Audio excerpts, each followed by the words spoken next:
In the Hearts and Minds, Book 0. The Birth of a Hero. Story 8. Kiss, Kiss, Fall into a Hovel?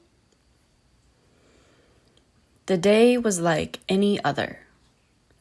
We hovered around Miss Pinata, who had recently begun volunteering her time at a bakery. Her clothes and hair were permanently marked with dusty white powder, and her hands took on the wrinkled look of those submerged in water for half a day. But she grinned as she slammed the dough onto the cutting boards, and the grin only widened as customers entered the shop, tasted pastries made completely from scratch, and delighted over them. Miss Pinata was like a sunflower, shining brilliantly yellow far above everyone's heads, stuck as she was in her circumstances, and stuck as she was within these four droll walls, there were signs. Signs that the sunflower had found a steady source of nourishment. Surprisingly, it wasn't in the money received for creating pastries with her own two hands. Even more surprisingly, it wasn't the rather large employee discount on leftover pastries at the end of the night. Miss Pinata had become a decorator. Frosting and sugar, a tool belt around her frappy white apron, sporting paintbrushes and tubes like a carpenter or bricklayer. The artwork was unlike anything we had seen in life, or in death. Loops and whirls we were familiar with, but these ones branched as they looped, and catapulted as they whirled. Such intricate connections, such minute details. The more one stared, the more one wondered if they were staring into an abyss. But that couldn't be true, for we were the ones stuck in the abyss, and it looked nothing like that. On this day that was like any other, Miss Pinata had tipped open the gaping maw of the oven to unearth a phalanx of eclairs. Two of the little soldiers had puddled together for warmth, and now they could never be separated, while another one broke formation, tilting to the side.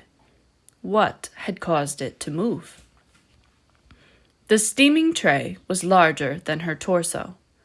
Gods only knew how she had managed to lift the burdensome thing onto the table in the first place. Steam filtered through the bakery's interior, curling the ends of her already curly hair. They flopped away from her face in a natural frame that many spent a fortune trying to do themselves. Her sleeves ballooned with the whoosh of dense heat. Long sleeves, pinstriped a sleepwear blue, buttoned securely just before her wrists. A few bruises marring her skin still showed, but they had faded to blend into her natural hue, giving them the impression of some harmless baking ingredient. There were chocolate eclairs today. The bakery was not one that often had seated guests, but rather pickups for orders. In recent days, or recent months, as the charming new baker flopped about in her droopy hat, some new types of customers had begun to congregate. Namely, young girls and their friends who could only afford the free samples. But the strong brew made in a molasses-riddled keg made them feel more adult-like, and so they lingered. 3 wiry tables with the palest peach linen cloths captured the faintest rays from the overcast sky. It helped to light up the gray atmosphere. Who knew colors had the power to do such a thing? The girls were fascinated. Their souls itched on a daily basis, and being kids, they favored believing themselves to be weather-worn and already properly adult-like. Yet their souls continued to itch, and it seemed to only abate once they surrounded themselves with like minds, in a setting fit to foster their imaginations. How would the baker decorate the eclairs today? Who knew such a question would go unanswered on this day that had started just like any other day. We did. We knew. We saw it coming. "You must be careful," one of us told Miss Pinata, who concentrated on filling the frosting bag without spilling a glob onto its outer surface. Tongue peeking between her lips, curls covering her face, she mumbled, "I heard you, but you must understand. For all-seeing ghosts, or whatever it is you think you are constantly warning me of danger. I have yet to mix paths with a single frosted. Don't you think you're overreacting just a little?" It was not typical for a girl with Pinata's nature to rebuke the concern of others. Perhaps we had pushed her to the edge. The ghosts who cried frosted. Now, our savior would not so much as close the blinds to appease our favor. "He's coming!" one of us shouted, and like a rippling chorus, those of us hanging out in the cupboards and intermingled with the young schoolgirls turned in horror. Once again, all we could do was watch. All we could do was wait. "Miss Pinata!" The former frosted among us gave a shocked cry. Amazingly, Miss Pinata did pause, the frosting bag drooping against the powdery surface before her. She looked up with sleek eyes like midnight pressed into oil. And then the entire back wall of the shop collapsed, emulating from the center. Craters of pressure ribboned from one spot, cleaving entirely through the ovens, the sinks, the cupboards. Though we could feel none of it, such was the momentous insanity that even we were thrown about, shocked out of our wits. Debris rained over to the gaggle of little tables, where shrieks had become birdsong. The girls, many too shocked to run, could only respond by screaming as grates and cooktop burners, iron rungs and cutting boards took to the air, cascading around them like vengeful confetti. One of the girls dragged her friend to the floor, just in time to save her head from becoming a griddle, burning against the hot rungs of an oven tray. From the smoggy center, the hole that had started it all, a figure emerged.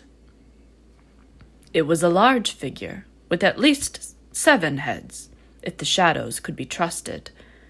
Miss Pinata, whose back had undergone a degree of burning and cutting, held onto the edge of the table with trembling fingers. She didn't turn to look at the 7-headed monster crunching through plaster and brick just feet behind her. A light that beamed in a red dot fixed right on the baker's forehead.